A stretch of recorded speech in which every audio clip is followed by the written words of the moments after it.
इत्येतद्वचनं श्रुत्वा दिव्यारूपमाधारयते सा तस्या महिमां दृष्ट्वा समन्तादवसीर्यते। अग्निदेव की यह बात सुनकर के गंगा जी ने दिव्य रूप धारण कर लिया है और उनकी यह महिमा, ये रूप वैभव देख करके अग्निदेव उस रुद्र तेज को उनके सब ओर बिखेर दिया। समन्तस्तदा देवीमभ्यस्विंचत पावकः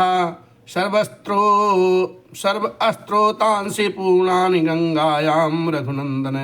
हे रघुनंदन, अग्निदेव ने जब गंगा जी को सब ओर से उस रुद्र तेज द्वारा अभिषिक्त कर दिया, तब गंगा जी के सारे स्रोत उससे परिपूर्ण हो गए।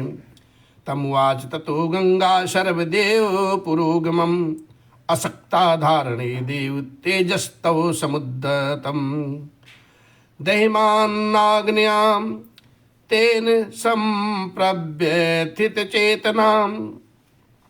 तब गंगा ने समस्त देवताओं के अग्रगामी अग्निदेव से इस प्रकार से कहा, हे देव, आपके द्वारा स्थापित किए गए इस बढ़े हुए तेज को धारण करने में मैं असमर्थ हूँ। इसकी आंच से जल रही हूँ और मेरी चेतना व्यथित हो गई।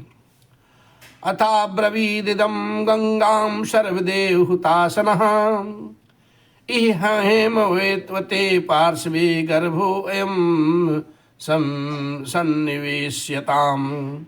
तब संपूर्ण देवताओं के भविष्य को भोग लगाने वाले अग्निदेव ने गंगा देवी से कहा, हे देवी, हिमालय पर्वत के पार्श्व भाग में इस गर्भ को स्थापित कर दीजिए।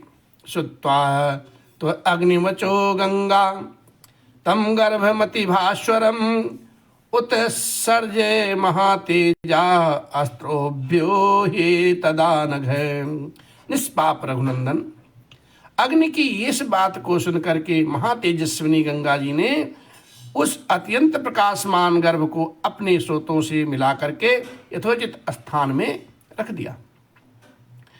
अदस्या निर्गतम तस्मात् तप्त जाम्बोनद प्रभम कांचनम धरणीं प्राप्तम हृदय मतुल प्रभम ताम्र कार्षणायसम चैव तैक्षणादेव भिजायते। गंगा जी के गर्भ से जो तेज निकला वो तपाए हुए जाम्बूनद नामक सुवर्ण के नाम से कांतिमान दिखाई देने लगा। गंगा सुवर्ण में मेरुगिरिक से प्रकट हुई हैं, अतः उनका बालक भी वैसे ही रूप रंग का हुआ। पृथ्वी पर जहाँ वह तेजस्वी गर्भ स्थापित हुआ, वहाँ की भूमि तथा प्रत्येक वस्तु सुस्वर्णमयी हो गई। उनके आसपास का स्थान अनुपम प्रभा से प्रकाशित होने लगा और वह भी रजत हो गया। उस तेज की तीक्ष्णता से ही दूरवर्ती भूभाग की वस्तुएं तांबे और लोहे के रूप में परिणित हो गई। मलम तस्याभवत तत्र त्रपूशेषकमेव चाम तदेतद्धरणीं प्राप्य नाना धातुर्वर्धते। और उस तेजस्वी गर्भ का जो मल था वही वहाँ रांगा और शीशा हुआ। इस प्रकार से पृथ्वी पर पड़कर वह तेज नाना प्रकार के धातुओं के रूप में वृद्धि को प्राप्त हुआ। निश्चितप्तमात्रे गर्भे तुम तेजोभिरंजितम शर्मं पर्वत सन्नद्धम सौवर्णम भवदेवनम। पृथ्वी पर उस गर्भ के रखे जाते ही उसके तेज से व्याप्त होकर पूर्वोक्त श्वेत पर्वत और उससे संबंध रखने वाला सारा कर्ण, सारा वन स्वर्णमय होकर के जगमगाने लगा। जात रूपमिति ख्यातम तदा प्रवृत्ति राघव सुवर्णम पुरुष व्याघ्र हुतासन संप्रभम तृणवृक्षलता गुल्यम सर्वम भवति कांचनम। हे पुरुष सिंह रघुनंदन, तभी से अग्नि के समान प्रकाशित होने वाले सुवर्ण का नाम जात रूप हो गया, क्योंकि उसी समय सुवर्ण का तेजस्वी रूप प्रकट हुआ था और उस गर्भ के संपर्क से वहाँ का तृण वृक्ष लता और गुल्म सब कुछ सोने का हो गया। तम कुमारम ततो जातम सेन्द्रा सह मृदगणा चेर संभवानार्थाय कृतिका संयोजनम। तदंतर इंद्र और मृदगण सहित संपूर्ण देवताओं ने वहां उत्पन्न हुए कुम्हार को दूध पिलाने के लिए 6 कृतिकाओं को नियुक्त किया है। ताह क्षीरम जात मात्रस्य कृत्वा समयत मुत्तमम ददुः पुत्रो अयम अस्माकं सर्वासामिते निश्चिता। तब उस कृतिकाओं ने ये हम सबका पुत्र हो ऐसी उत्तम शर्त रख करके और इस बात का निश्चित विश्वास लेकर के उस नवजात बालक को अपना दूध प्रदान किया है। ततस्तु देवताः सर्वाः कार्तिके इति ब्रुवन् पुत्र श्लोकै विख्यातो भविष्यति ना संशयः। उस समय सब देवता बोले यह बालक कार्तिकेय कहलाएगा और तुम लोगों का त्रिभुवन विख्यात पुत्र होगा, इसमें तनिक भी संशय नहीं है। तेषां तद्वचनं श्रुत्वा अस्कन्नं गर्भ परिश्रवे अस्नापयन् परया लक्ष्म्या दीप्यमानं यथानलम्। देवताओं का ये अनुकूल वचन सुन करके शिव और पार्वती से अस्खलित तथा गंगा द्वारा गर्भस्राव होने पर प्रकट हुए अग्नि के समान उत्तम प्रभा से प्रकाशित होने वाले उस बालक को कृतिकाओं ने नहलाया है।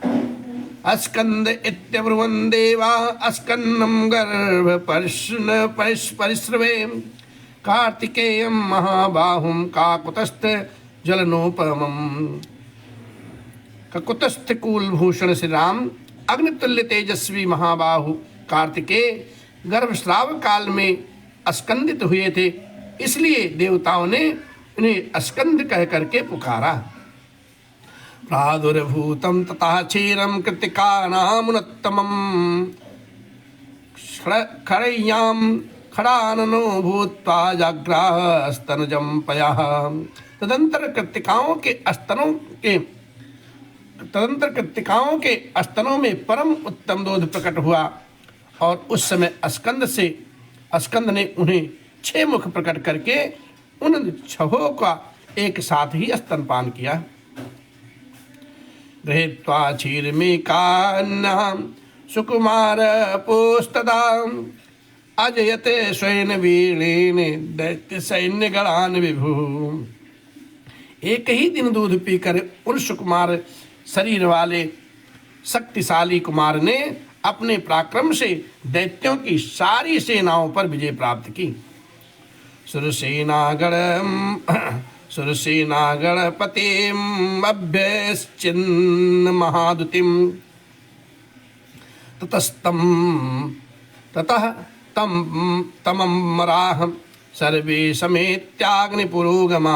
तत्पश्चात अग्नि आदि सब देवताओं ने मिलकर के उन महान तेजस्वी अस्कंद का देव सेनापति के पद पर अभिषेक किया।